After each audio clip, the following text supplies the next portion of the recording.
Nathan Wade, the special prosecutor in the Georgia election interference case, has just resigned. It comes after the judge overseeing the case ruled that either he or District Attorney Fani Willis needed to step down in order for the case to move forward. NBC News correspondent Blaine Alexander joins us once again from Atlanta. Blaine, you broke this news to us. You just got that resignation letter from Nathan Wade, as well as the response from DA Fani Willis.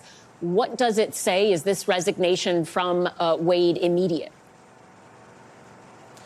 This is effective immediately, and DA Fani Willis has accepted it immediately. And so we just obtained not only Nathan Wade's resignation letter, but DA Fani Willis's response. I'll read to you from what Nathan Wade had to say.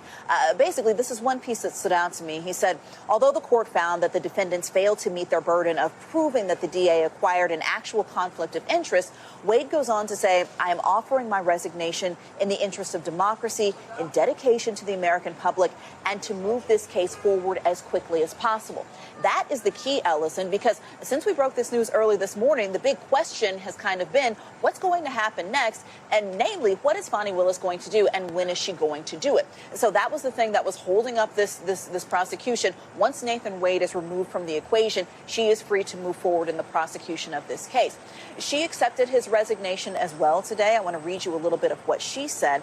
She basically is thanking him for his professionalism and dignity that he's shown over the last 865 days, the amount of time he's been on this case. Supervisors under my leadership that are not encouraging and building up my staff will not be supervisors long in my administration. And I certainly will not be choosing people to date that work under me. Let me just say that. You know, we are at a place in society where things happen in people's relationships, husband and wife. Sometimes there are outside relationships. I don't think that that's what the community is concerned about, although there might be a moral breaking in that. I think that what citizens are really, really concerned about is if you chose to have inappropriate contact with employees. I mean, there's nothing that I can say on it other than it is distracting. It is certainly inappropriate for the #1 law enforcement officer in this state. And it really, really saddens me. And it will be very unfortunate if the taxpayers of this community have to pay for any of those lawsuits. Exactly. That's the way I feel about it also. When did your romantic relationship with Miss Willis begin?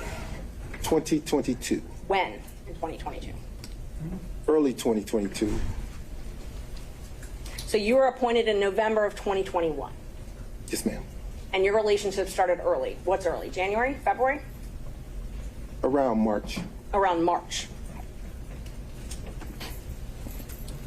But you two met at an October 2019 judicial conference, correct? Yes, ma'am.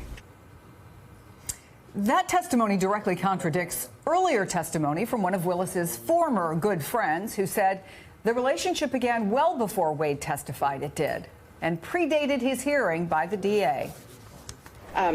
You have no doubt that their romantic relationship was in effect from 2019 until the last time you spoke with her? No doubt.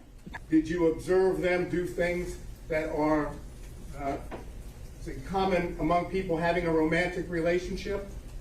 Yes. Such as, can you give us an example? Hugging, kissing, with affection. All before November 1st of 2021, correct? Yes. Did you go to a cabin with Miss Willis ever? Ever? Ever.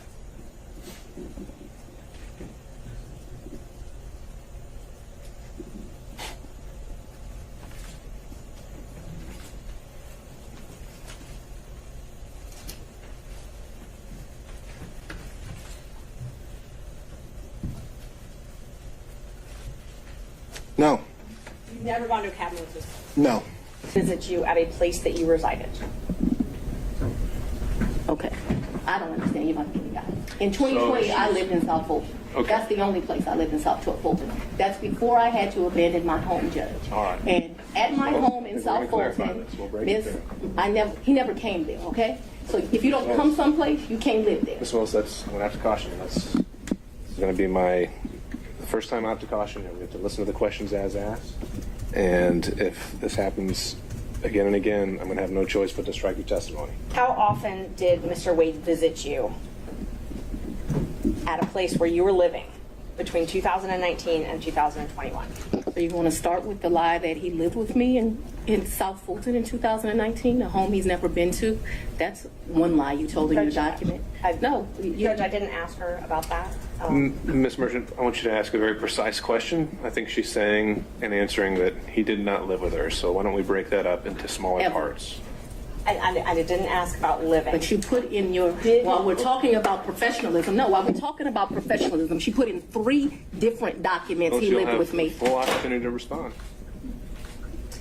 And filed that with the court. Yeah. So you and Mr. Wade met in October 2019 at a conference? That is correct. And I think in one of your motions you tried to implicate I slept with him at that conference, which I find to be extremely offensive. I stayed at that conference. Mr. Wade was my teacher. I did not meet him when he taught the class.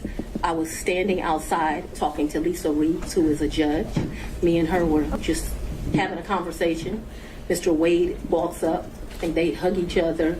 They have some brief conversation. She introduces us. Your Honor, I'm going to object. We kind of thought that when you asked the question, you didn't answer the question, not a speech, so I object to the speech. I believe I'm able to explain my answers.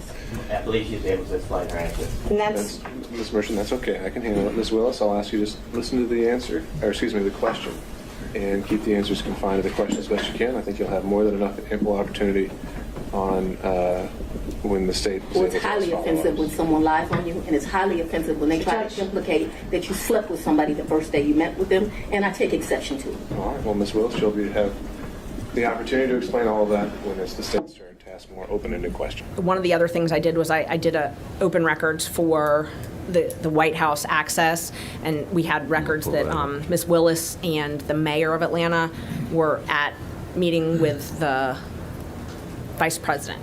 Okay, and so this is the access history. How does that work? The White House keeps records of anybody that comes in and has any kind of official meeting for sure? Yes, and my understanding is it's highly regulated who can access the White House, and so you have to apply in person or apply ahead of time, and then they give you a time when you make the appointment, and they give you a time when you're allowed to be in and when you have to be out by, and they track you. And I mean that makes sense. They don't want anybody lingering in the White House, but they keep that, and so they're called WAVE records, I believe is what they're called, and I'm not sure what that's an acronym for, but they're publicly available. They're open records.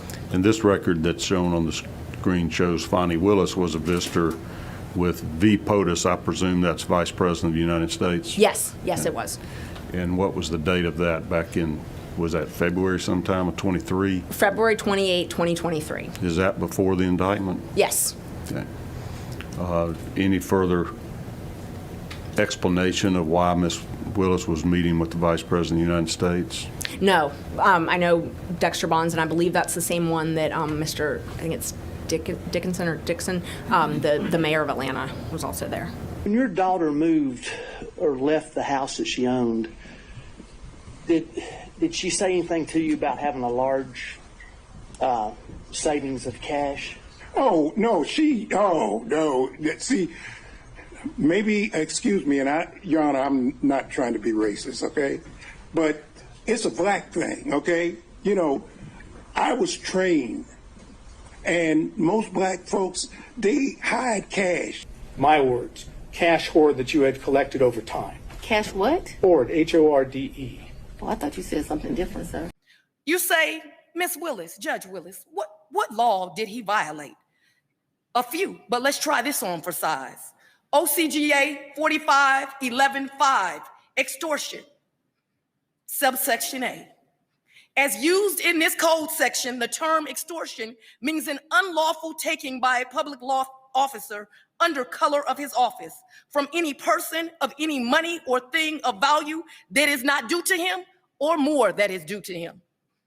Any public officer shall be by himself, his deputy, or his agent, or other person employed by him be guilty of extortion in receiving other and greater fees than by law are allowed him, shall be guilty of a misdemeanor, and repeat this part for me, and shall be dismissed from office. Not maybe, shall be dismissed from office.